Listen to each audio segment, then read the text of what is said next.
Alright, welcome to ABC Go Study. My name is AGF and I'll be the instructor to take you through the random chemistry questions I have for you guys. But before I start, just to help someone there, I would like to share an effective way of using examination past questions so that you can understand and score good grades. I tell you, this is not only meant for chemistry and even NECO examination. I tell you, you can use this for physics, biology, and all other examination. Is it WAEC, is it NCE, and all other examinations like that. So stick with me as I analyze those things even before we start solving those 10 past questions I have for you guys. Now, give me 2 seconds and do this. Tell me how you use past questions in the comments section. I actually love reading your comments, and I tell you somebody can learn from that very way of you using past questions, and then you can also learn from someone else. Let me see funny replies today. Now, on a serious note, have you done that? Now, let me break this down. Number 1, the wrong way. Number 2, the right way. I'm talking about the wrong way. You would actually see people cramming the answers to what? To many questions. No, it shouldn't be that. You will see them that what they would actually try to do is that what you will see, for example, blah blah blah of the blah blah blah equals to blah blah blah, and they've actually known that the answer to that very question is what? Osmosis. You see another one, blah blah blah of the blah blah blah equals to electrolysis. And things like that. No. It can't be done like that. There's nothing like any linkage between that very question and their previous knowledge and the real concept behind that very question. You just no. It can't be done like that. Those people, you realize that those kind of students, if you actually twist that very question, they will not be able to get the answer to that very question correctly. Now, the second one under the wrong way people use it is that what? Timing. Some people will not time themselves at all. You know that this examination is just for 30 minutes, and you'll be doing the exact question you should do for 30 minutes in the exam hall. While at home, you'll be doing that very question for 5 hours. So are you actually using the past question? That's wrong now. Now, another wrong usage is for them to go through the questions, mark themselves, and try another year. They will not even check the answers. They will not check the linkage of these very answers to the topics the questions are being gotten from. That's wrong. Now, after wrong, let's move to right, which I call the effective way of using past questions. Now, let me quickly talk about this. Number 1, use past questions to boost your ability of what? Of answering questions in time. That's what? Time management. Do you understand? Number 2 is for this very past question to be used to test yourself, understand the concept, understand the topic. Number 3 is that what? Use this very past question to get the ways questions can be brought out on a particular topic. Now, in summary, make sure there is a linkage between the question, the topic, and your previous knowledge. What do I mean by that? After you've actually seen those past questions, make sure that those past questions lead you back to their very topics in the textbook. It could be in the textbook, it could be on various places online, and be very sure of where you check online. There are some resources that are not actually real. Yeah, there are a lot of fake educational websites outside there. So when you're talking about that, try to Number 1, try to make sure that this very topic, you try to link them with various images that will help you. If you can get those images online or inside your textbooks, please try. Number 2 is that try to get real life applications of those topics. So that would help you, that would enhance your knowledge. Even you can use this while studying as well. I use this while studying. I still used it yesterday to get a knowledge about something. I tell you, I'm very grateful to know this very technique. Now, if you actually use this very thing very well, I tell you, it will help you, because though examiners, you see that some people say that they don't have any questions again. They don't have any questions again. They will repeat the questions that they've actually set. Maybe they've actually given those that did before you.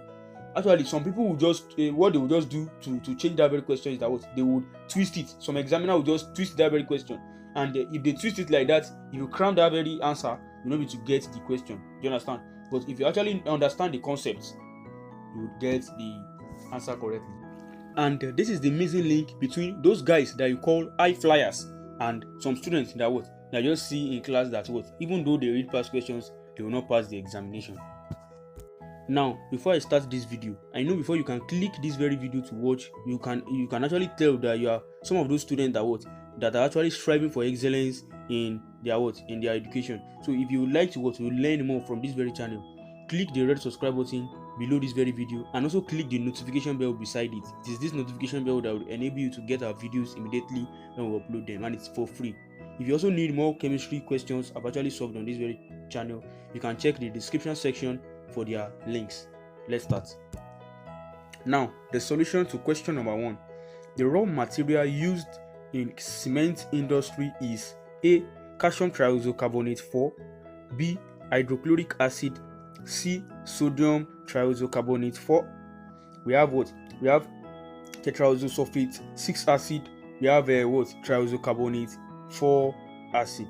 Now, when we're talking about these 5 options we were given, I want to tell you that okay, even the background knowledge you should know about cement. You should know that we actually use a limestone. You see people will talk about it, limestone, clay, and all that to in the production of cement. Now, let me tell you that limestone is composed of calcium carbonate. Now, you shouldn't even doubt that the answer is The answer is A. Now, let me take you deeper. Now, talking about limestone, I want to tell you that this is a typical example of limestone you can actually see here. So they are of different sizes. Now, apart from limestone, I don't want you to be surprised that you can actually get this very triisocarbonate 4 also from From marble. You can also get it from You can also get that also from From eggshell. The eggshell, you should understand eggshell now. The shell of those eggs that you eat. Now, you can also get that also from From sea shells. So these are some of the things that I would need you to understand. Not just for you to get the answers and you will leave that very question. No, try to know more about that very option. Do you understand? So let's talk about hydrochloric acid also.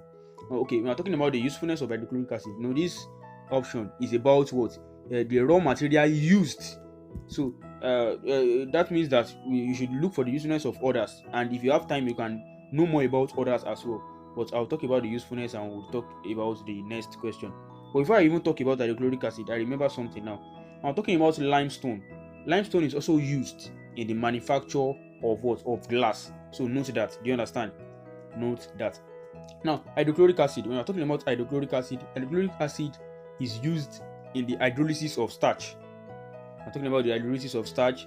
I'm talking about the manufacture, or if you want to manufacture glue, if you want to prepare drugs, if you want to prepare chlorides, we use hydrochloric acid. Now, talking about the third one also, that's sodium triisocarbonate 4. I'm talking about sodium triisocarbonate 4 that has this very formula Na2CO3. I'm talking about this. We use that to manufacture glass as well. It is also used as as base in acid-base titration and the likes. Now, let's talk about tetraoxosulfate 6 acid. Now, the formula you should know that what we call H2SO4. Now, this H2SO4 it is formerly known as sulfuric acid. Please note that. Now, it is used to manufacture fertilizers, pigment for paint. We use it as a pigment for paint. We use this also for for cleaning metals before electroplating them.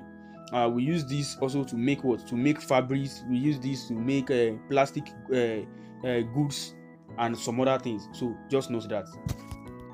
Now, the last part of this option, that's triisocarbonate 4 acid. It's actually an acidic gas, and I want to tell you that you can actually divide it into two. That's triisocarbonate 4 acid itself.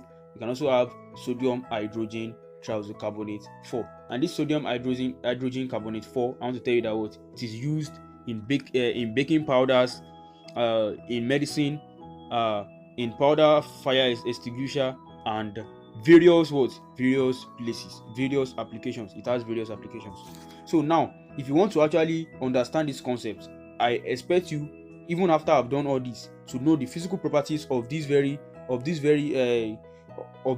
options. You should know the chemical properties. You should know how they are being manufactured and the like. Do you understand? Question number 2. The components of universal indicator can be separated by. Now, we have A, chromatography, we have B, crystallization, and the likes. Now, my question now is that, what is the meaning of universal indicator? What is the meaning of this universal indicator you can see? Do you know the meaning? Okay, if I should be there right now to ask you, would you actually answer me? Okay, the meaning of a universal indicator is actually a universal indicator is a pH indicator, and this very pH indicator, it is a solution that is made from what? From several compounds. You know of several indicators. You know of methyl red, right? You know of phenolphthalein and the likes. Those indicators, they will be what? They will be prepared. Actually, it has proportions, like different proportions. They will be prepared, and this very ratio will be used to prepare them rather. So after they are being prepared, they are told to be the universal indicator. Now, what is the usefulness of this universal indicator? What is the usefulness? Just like I said the other time, it is what? It is a pH indicator, right? Now, it indicates the acidity or the alkalinity of solution. Now, if you have something like, just like the picture you can see on the screen right now, if the range is less than 3, that indicates a strong acid, right? You know, from 1, 2, 3, 4, 5, 6, like that. You know that you actually mean an acid. When I'm talking about that, you're talking about an acid. The pH of what? 1 to 6 and all that. It is what? Called an acid. Now, I'm talking about a strong acid. You know, this very strong acid will be less than 3, right? So, if you are using a universal indicator, the color would be red. So note that. Now, talking about 3 to 6 also, with a universal indicator, you would see a color of what? Orange or yellow. Now, talking about the neutral also, you know, that's what? That indicates the what? A salt. Do you understand? So it will be a greenish solution. That's green. When you see a pH, we're actually dealing with something with a pH of 8 to 11. That's a weak alkaline, right? You will see something like blue. And also, when you're talking about strong alkaline, you will see a purple color. Do you understand? Now, this shows you that it is different from a litmus paper. You know, a litmus paper will just tell us the acidity, the alkalinity, or if this very solution is what? Is a salt. Do you understand? That's what the litmus paper will just tell us. Will tell us if it is acidic, basic, or a salty solution. Do you understand? But this one will go to the extent of telling us the pH of that very solution. That's what a universal indicator, and that is the difference between the two. Please note that the difference between universal indicator and what? And litmus paper. Do you understand? Now, this universal indicator can be in two forms. We can have, number one, we can have the paper form. And we can also have, number two, the what? The solution form. Please note all this. Now let's answer the question. The components of universal indicator can be separated by, I don't even need you to doubt at all. It is what? It is A, that's chromatography. What do we actually mean by crystallization? What do we mean by evaporation? What do you mean by filtration? What do you mean by sublimation? If you are sure of yourself, tell me in the comment section. Let's move to the next question. But before then, if you would like to get more videos like this, don't forget to click the red subscribe button below this very video, and also click the notification bell. You'll be able to get valuable content on various topics, various subjects, and even various questions. Now, question 3. Calculate the concentration in gram per dm cubic of what? Of a solution containing 0.01 mole per dm cubic of what? Of K2CO3. And we've actually been given K as 39, we've been given C as 12, and we've also been given O as what? 16. Now, to get this very question, I would actually like you to understand this very formula. You should know this very formula. So that's the what? That's gram per dm cubic equals to what? Equals to what we mean by mole per what? Per dm cubic. Multiply by what? Multiply by what? By gram per mole. Do you understand? Now, in this very question, you should actually see that what? We are told to look for what? Gram per dm cubic. Do you understand? And we've actually been given the mole. What is the mole? Mole per dm cubic equals to what? 0.01. You can just write that out. Do you understand? Now, multiply this by, what is the gram per mole?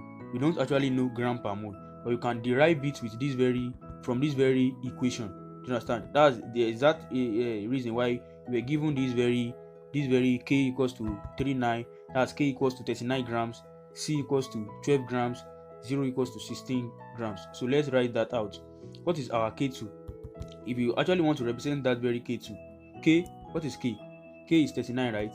So that will be 39. And you're actually seeing what? You can actually see 2 here.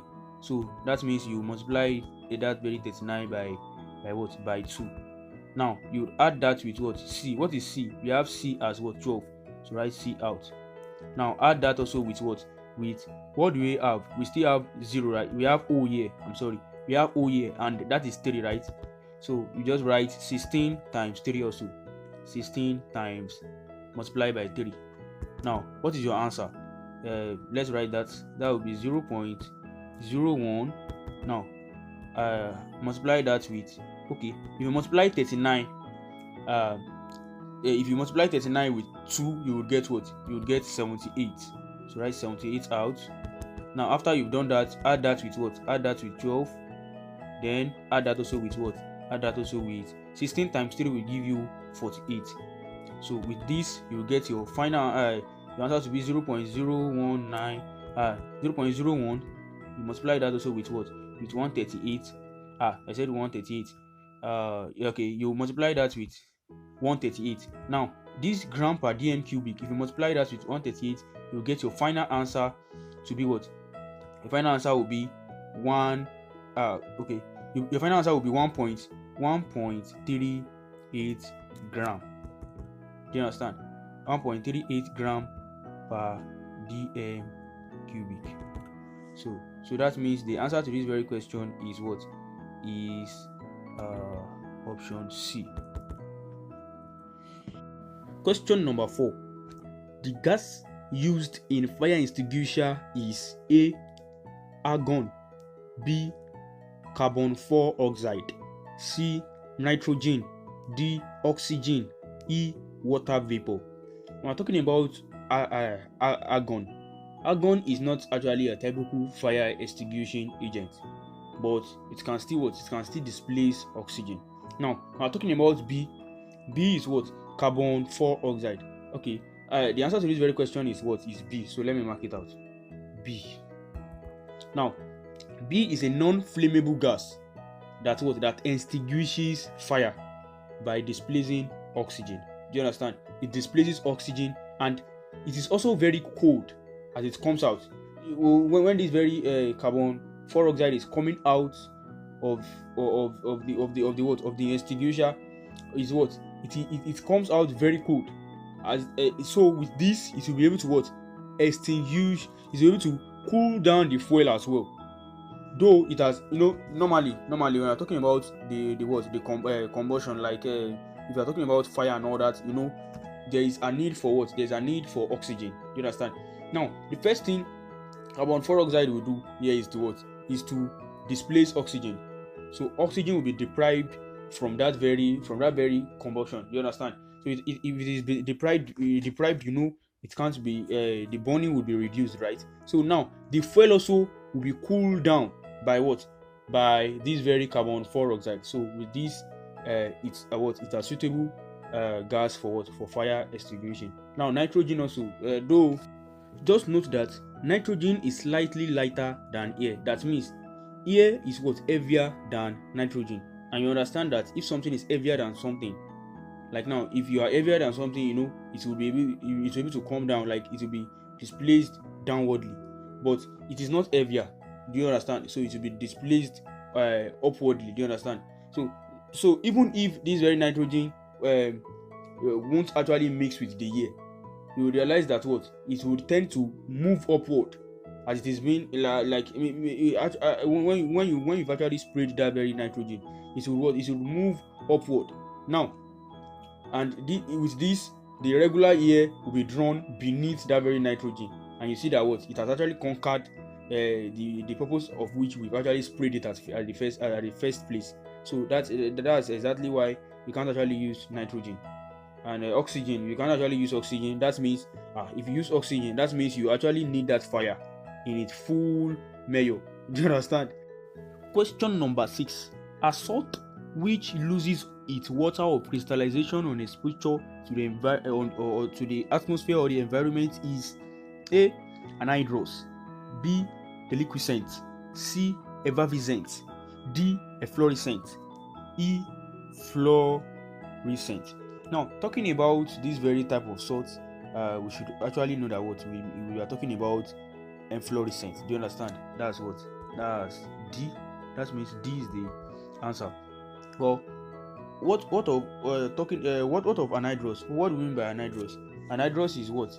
It actually means something that contains no water. Do you understand? Now, talking about deliquescent. Deliquescent compound, they're actually compounds that what they would absorb so much water from the atmosphere to the extent that they would dissolve in it to form an aqueous solution. What do we mean by an aqueous solution? It's actually a solution that has its solvent to be water. Do you understand? And when we are talking about effervescent, it means what? It means giving up bubbles. Now, let me even ask you this: that if you see something like, instead of this very T, it is being cancelled, you're now given CE. Okay, let me write it out. The liquescence rather, and also this effervescent also should be written like let me say efflorescence. It means the ability of that compound, not the compound. Do you understand? So this very stuff that you see, that scent, it means that very compound. Why this very sense means the ability of that very compound, the phenomenon. Do you understand? Now, question number 7. The measure of the average kinetic energy of a molecule of a gas is its A. Density, B. Mass, C. Pressure, D. Temperature, E. Volume. I don't even need you to waste your time on this. The answer is what? The answer is D. So you can read more about all the options here and should know more about them. Question number 9. A base that is soluble in water is referred to as A. Acid, B. Alkaline, C. Crystal, D. Hydride, E. Salt. Now, actually talking about base, you can't actually mean that. So that means that if you drop base inside water, it has turned to an acid. No, it can't be an acid. And the answer is what? Alkaline. Alkaline is actually what we mean by what? A soluble base. You understand? So the answer is what? Is B. Thanks for watching this video to the very end. If you would like to get more videos like this, don't forget to click the red subscribe button and also click the notification bell. You can see the videos you can see on the screen right now. Endeavor to watch them so that you will boost your knowledge of chemistry. On this positive note, don't forget that this very channel's name is what? ABC Go Study. Thank you and God bless you.